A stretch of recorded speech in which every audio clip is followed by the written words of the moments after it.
നമ്മൾ മാർക്ക് കണ്ടു. ഓക്കെ, അതിന്റെ ചെറിയൊരു റിവ്യൂ ആണ് പറയുന്നത്. എന്റെ പൊന്നളിയാ, ആ വണ്ടിയൊക്കെ പോയെന്നാ ഞാൻ വിചാരിച്ചത്. എന്റെ ടെൻഷൻ അതായിരുന്നു. ഡിഫൻഡറൊക്കെ എവിടെയെങ്കിലും കൊണ്ടുവന്ന് ചാർത്ത് വന്നു. കഥയില്ല.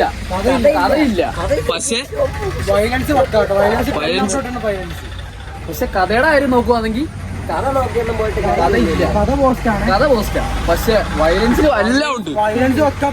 പിള്ളേരെയൊക്കെ കൊല്ലുന്ന കാണാൻ പിള്ളേരുമായിട്ട് ഇടിയിടക്ക് ബീജം ഇല്ല. ഇടിയിടക്ക് ബീജം ഇല്ല, മൊത്തം ഇടി മാത്രം. Full fight. പിന്നെ ചോരൊക്കെ തെറിച്ചെറിച്ച് പോകും. വയലൻസ് ഓക്കെ, പക്ക വയലൻസ്. പക്ഷെ കഥ ഇല്ല. കഥ ഫലമായിട്ടില്ല. പിന്നെ കഥ നോക്കുന്ന എന്താ പറയട്ടെ, ബോയ്സ് ഒക്കെ കണ്ടിട്ട് എനിക്ക് ഒരു തിയേറ്ററിനകത്ത് നമ്മൾ കാണുന്നില്ലല്ലോ. തിയേറ്ററിനകത്ത് ഈ വക സാധനങ്ങളൊക്കെ പിള്ളേർക്ക് ഡ്രോമയായിരിക്കും. ഫാമിലി വന്നു അവിടെ ഫാമിലിയൊക്കെ വന്ന് അവസാനത്തെ കാണിച്ചില്ലെന്ന് പറഞ്ഞ കൊച്ചിനെ നോക്കി ഒരു പുള്ളി ആ വീഡിയോ എടുത്തായിരുന്നു. അതൊക്കെ ഉണ്ട്. ചെറുക്കനെ എന്റെ മോന് കാണാൻ പറ്റില്ല. 18 വയസ്സെന്ന് അവര് എടുത്തു പറഞ്ഞിട്ടുണ്ട്. 18 വയസ്സ് ചവിട്ടിട്ടെന്ന് പറഞ്ഞ പിന്നെ ഓണാക്കിപ്പിക്കാൻ പറഞ്ഞു. അതാ ഇത്ര ലാഗായോ. 9 മണിക്കാണ് പടം. 10 മണിയാണ് പടം. കണ്ണോണം കേട്ടോ, പടം കണ്ടോണ്ടിരിക്കും. വേറെ ലാഗും കാര്യങ്ങളും വലിയ ലാഗൊന്നുമില്ല. മിനിറ്റുകളുള്ള ഇടിയൊക്കെ പക്കാട്ടോ. ഒന്നും ബ്ലറായിട്ട് കാണിക്കാൻ കാര്യം എല്ലാം അതേപോലെ തന്നെ. പെണ്ണിനെയൊക്കെ ചെയ്യുന്നു. കൈയൊക്കെ വലിച്ചീർന്നു.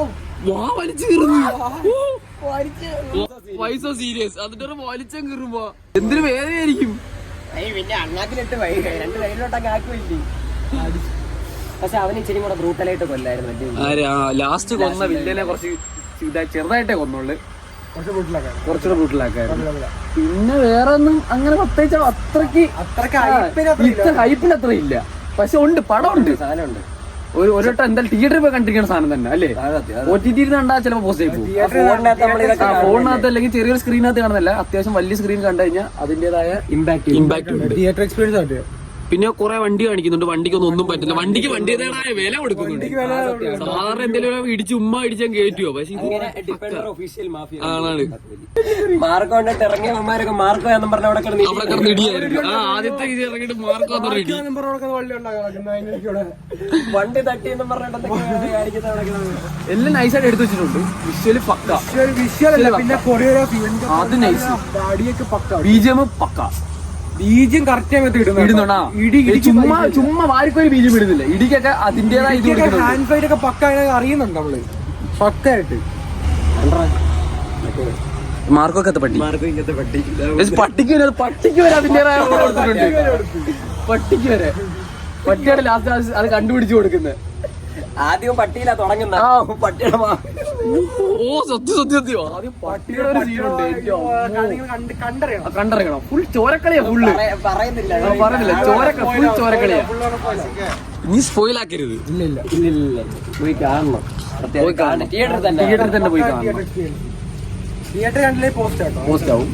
ഞാൻ തിയേറ്ററിൽ പോയിരുന്ന അനുഭവിക്കണം. ആറ്റിറ്റ്യൂഡ് പക്ക ആറ്റിറ്റ്യൂഡാണ്. ആറ്റിറ്റ്യൂഡ് മിക്കായലുമായിട്ട് എന്തെങ്കിലും റെഫറൻസ് ഉണ്ടായില്ലേ? ഞാൻ മിക്കായാലും ഫുള്ള്. പക്ഷെ ഇതിനകത്ത് അവന്റെ ഗെറ്റപ്പും ആറ്റിറ്റ്യൂഡും എല്ലാം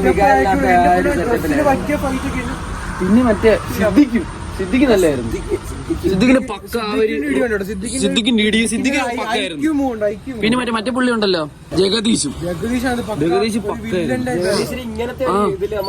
കണ്ടിട്ടില്ല. പക്ക മാസായിരുന്നു പുള്ളി. പുള്ളിയെ കൊല്ലുന്ന കുറച്ച് ട്രോമയായിട്ടാ കൊല്ലുന്നത്. കണ്ടറിയണം. അല്ലാതെ അവിടെ നിന്ന് അത്ര വീഡിയോ എടുക്കാൻ പറ്റുള്ളൂ. ആ വീഡിയോ പറഞ്ഞ പോലെ തന്നെ വയലൻസിന്റെ അയ്യറുകളെയാണ് മൊത്തം. ഫസ്റ്റ് ഹാഫ് ഓക്കെ ആയിട്ടാണ് പോകുന്നത്. ഈ നമ്മൾ ഇത്ര ഹൈപ്പൊക്കെ ഇട്ടിട്ട് ഫസ്റ്റ് ഹാഫ് ഇങ്ങനെയൊക്കെ ഇത്ര ഉള്ളൂ എന്ന് നമ്മൾ വിചാരിച്ചു. പക്ഷെ സെക്കൻഡ് ഹാഫിലോട്ട് ചെല്ലുമ്പോൾ നിൽക്കുന്നവനെ കാണുന്നവനെ പോകുന്നവനെ എല്ലാം വലിച്ച് കീറി വിടുവാണ്. അത് ഒരു സൈഡിൽ നിന്ന് മാത്രമല്ല, എല്ലാ സൈഡിൽ നിന്നും അങ്ങനെ തന്നെയാണ്. ഉണ്ണിമുന്നിൻ്റെ കാര്യം പറയുകയാണെങ്കിൽ പുള്ളിയാണ് മെയിൻ ക്യാരക്ടർ. അതൊരു 1 man ഷോ തന്നെയാണ്. അതിൻ്റെ പുള്ളിയും ഒരു രക്ഷയില്ല. പുള്ളിയുടെ സാഗ്, പുള്ളിയുടെ സ്ക്രീൻ പ്രസൻസ് ഒരു രക്ഷയില്ല. ആ സ്ക്രീനകത്ത് പുള്ളി ഇങ്ങനെ നിറഞ്ഞ് നിൽക്കുക. പിന്നെ പുള്ളിയുടെ കുറേ മാസ് ഡയലോഗൊക്കെ ഉണ്ട്. അതൊക്കെ ഭയങ്കര അടിപൊളിയാണ്. തിയേറ്ററിൽ തന്നെ മാക്സിമം കാണാൻ നോക്കുക. ഇത് OTT ഞങ്ങൾ പറഞ്ഞത് OTT അത്ര ഒരു ഇതായിട്ട് വരത്തില്ല. പക്ഷേ തിയേറ്റർ എക്സ്പീരിയൻസ് ഒരു രക്ഷയില്ല. പെട്ടെന്ന് തന്നെ കാണാൻ നോക്കുക. ഒരു രക്ഷയില്ലാത്ത വയലൻസ് ആണ്. അപ്പോൾ ഇത് കുറച്ച് മനക്കെട്ടുള്ളവർ മാത്രം കാണാനാണ് ഞാൻ പറയുന്നത്. എല്ലാവർക്കും ഇത് ദഹിക്കണമെന്നില്ല. അത്ര രീതിയിലുള്ള വയലൻസും കാര്യങ്ങളും ഉണ്ട്. എന്ന് പറഞ്ഞാൽ പിച്ച് കീറിങ് എടുക്കും. നമുക്ക് തന്നെ വിഷമം തോന്നുന്ന കുറേ സീനുകളുണ്ട്. കൊച്ചു പിള്ളേരെ മുതൽ വലിയവരെ വരെ എന്തൊക്കെ ചെയ്യുന്നതെന്ന് പറയാൻ പറ്റുന്നില്ല. ആ രീതിയിൽ ഉള്ള കാര്യങ്ങളാണ് അതിനകത്ത് കണ്ടു നോക്കുക.